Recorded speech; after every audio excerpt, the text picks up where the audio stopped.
Justine. Bonsoir David, bonsoir à tous. Alors qui est cet homme? Eh bien le voici, Mohammad Bagher Khalibaf, 64 ans. Officiellement, il n'est que, entre guillemets, président du Parlement iranien, mais il est devenu de toute évidence le nouvel homme fort de l'Iran. Cet homme, Donald Trump souhaite le préserver. Il n'a pas donné son nom, mais il en fait l'homme sur lequel les États-Unis pourraient s'appuyer. Écoutez. Stop speaking with Mr. President. But we're dealing with the man who I believe is the most respected and the leader. You know, it's a little tough. We've wiped out everybody. Is that the Supreme Leader? No, not the Supreme Leader. Et c'est à ce moment-là qu'il ajoute qu'il s'agit, je cite, de l'homme que les États-Unis pourraient investir. Écoutez à nouveau Donald Trump. We're dealing with some people that I find to be very reasonable, very solid. The people within know who they are. They're very respected. Alors que sait-on de Mohammad Bagher Khalibaf? D'abord qu'il n'a rien d'un modéré, entre guillemets. À la dernière présidentielle, il n'a pas soutenu le réformateur, entre guillemets, Massoud Pezeshkian, mais son adversaire réputé plus dur, le conservateur Saïd Jalili.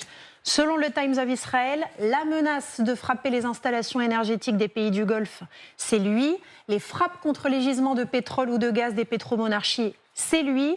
Les représailles implacables contre tous les bombardements, c'est lui. Il a suivi le même parcours que beaucoup des plus durs du régime, engagé dans la guerre Iran-Irak, puis intégré au sein du corps des gardiens de la Révolution, chef de la police pendant des années, celle-là même qui a mené la répression contre les premiers soulèvements étudiants en 2003. Aujourd'hui, il serait vu comme le successeur d'Ali Larijani. Écoutez aussi ce qu'il déclarait il y a quelques jours au lendemain de la mort d'Ali Khamenei.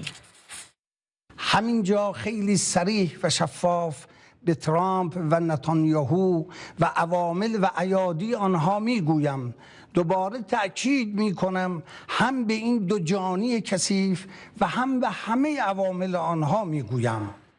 Alors pour autant, il n'est pas que cela, il est aussi réputé proche du peuple, voire populiste.